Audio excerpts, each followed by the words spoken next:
Assalamualaikum warahmatullahi wabarakatuh.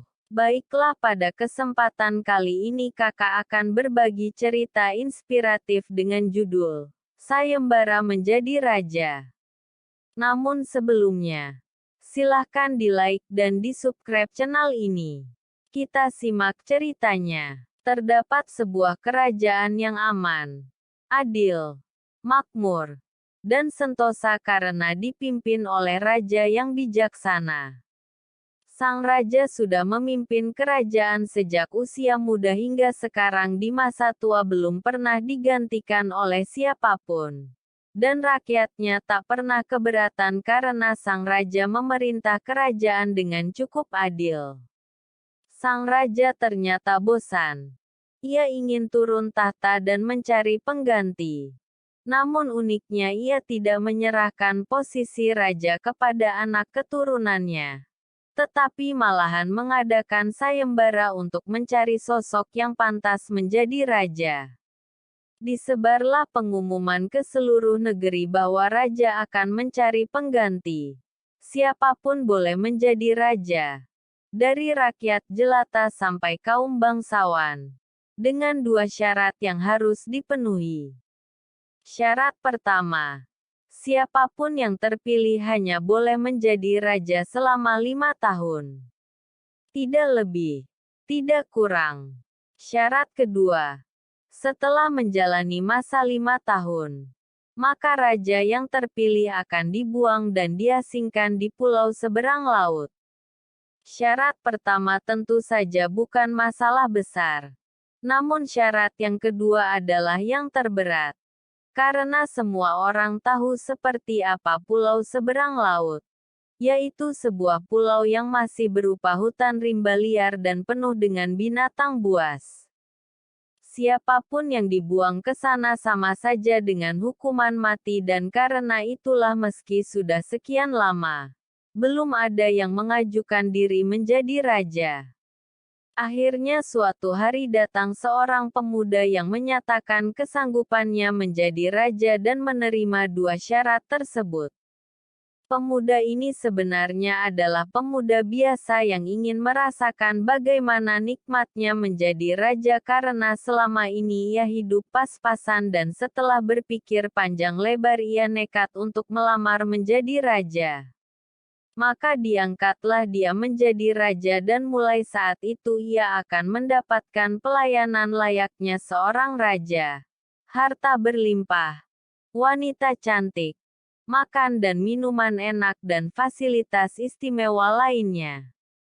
Tapi sayang, ternyata ketakutannya akan kematian membuatnya tak bisa menikmati semua itu.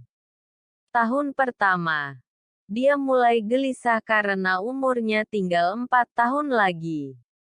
Tahun kedua, ia makin tak tenang. Makan tak enak, tidur tak nyenyak.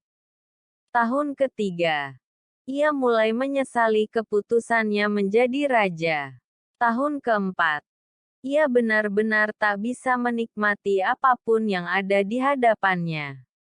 Tahun kelima, ia malah stres berat karena hidupnya tinggal beberapa bulan lagi dan kesenangan yang ia cari selama ini tak bisa ia rasakan. Dan habislah masa jabatan dia menjadi raja. Lalu dibuanglah dia ke pulau seberang laut. Tak butuh waktu lama sampai kabar terdengar ke seluruh negeri jika pemuda itu tewas dimakan binatang buas. Pemuda itu tewas tanpa sempat mendapatkan kenikmatan dan kepuasan dunia yang dia cari. Adanya contoh yang tewas membuat orang-orang kian enggan melamar menjadi raja. Buat apa hidup enak 5 tahun jika pada akhirnya harus mati? Tapi ternyata suatu hari ada juga orang yang melamar menjadi raja dan siap menanggung semua resikonya. Tahun pertama, ia puas-puaskan berpesta karena sadar hidupnya tak akan lama lagi. Tahun kedua dan berikutnya, ia isi dengan foya-foya, pesta pora. Setiap tahun berganti pestanya makin gila-gilaan. Ia sudah tak peduli lagi pada apapun. Ia hanya ingin bersenang-senang sebelum mati. 5 tahun berakhir. Orang ini pun dibuang ke pulau seberang laut dan nasibnya sama dengan orang sebelumnya. Tewas dimakan singa. Orang ini masih lebih baik. Setidaknya ia mendapatkan kenikmatan dan kepuasan dunia sebelum dia mati. 2 orang tewas.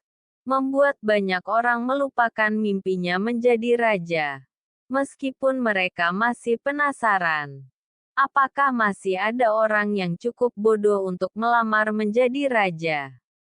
Suatu hari datanglah seorang guru datang melamar untuk menjadi raja dan juga menyatakan kesanggupannya memenuhi 2 syarat tersebut. Mendengar ada yang melamar menjadi raja lagi membuat warga penasaran. Sebagian menertawakan kebodohan guru tersebut sementara yang lain merasa iba dan kasihan padanya. Tetapi, keputusan sudah dibuat. Guru itu pun diangkat menjadi raja dan ia diberi segala kemewahan dan kemudahan serta fasilitas layaknya seorang raja. Ternyata berbeda dengan 2 orang sebelumnya. Guru ini tidak berpesta pora dan foya-foya. Ia tetap pada pola hidupnya semula yang sederhana. Namun ia membuat beberapa tindakan selama ia menjadi raja.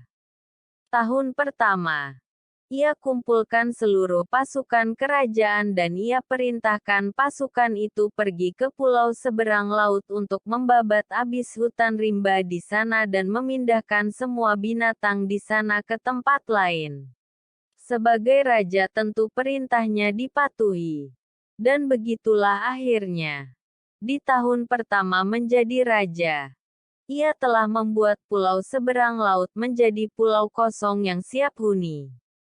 Tahun kedua, ia panggil para arsitek terbaik kerajaan. Dan ia perintahkan mereka untuk membangun sebuah istana yang lebih megah dari istana yang ia tempati sekarang. Tahun kedua ia menjadi raja sebuah istana megah berdiri di pulau seberang laut.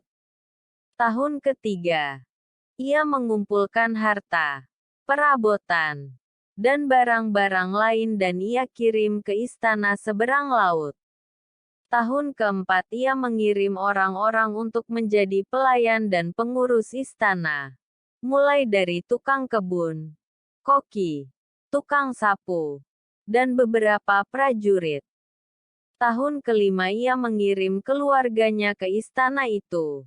Dan ia meminta untuk sabar menantinya setahun lagi di pulau seberang laut.